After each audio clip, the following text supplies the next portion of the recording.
In this guide, I'm going to show you how you can go ahead and fix an eSIM not working here on an iPhone. If you do find this guide helpful, make sure to like the video and subscribe to the channel with all notifications on. It really does help the channel and lets us know that you want more content like this. We'd greatly appreciate it. And if at any point through this guide you do have any questions, just ask them down in the comment section below and we can help you out further. I'm going to be doing my best to reply to every single comment down there. An eSIM not working can be super frustrating because it pretty much prevents you from really doing anything, whether it's using mobile data, calls, text. What you're going to want to do is actually open up your settings on your phone and scroll down, and what you're looking for is either, a mobile service option or cellular, depending on your region.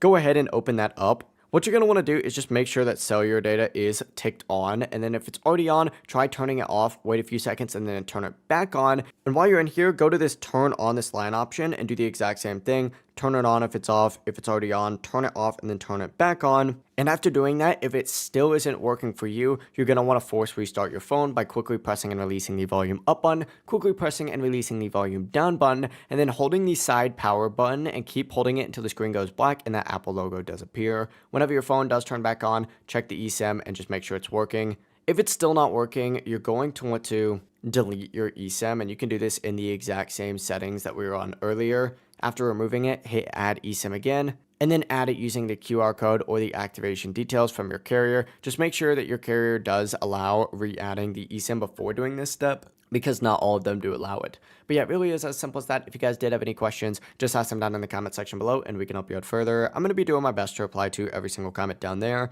Before you do leave this guide, make sure to like the video and subscribe to the channel with all notifications on. It really does help us out and lets us know that you want more content like this. We'd greatly appreciate it. Have a great rest of your day though. Peace.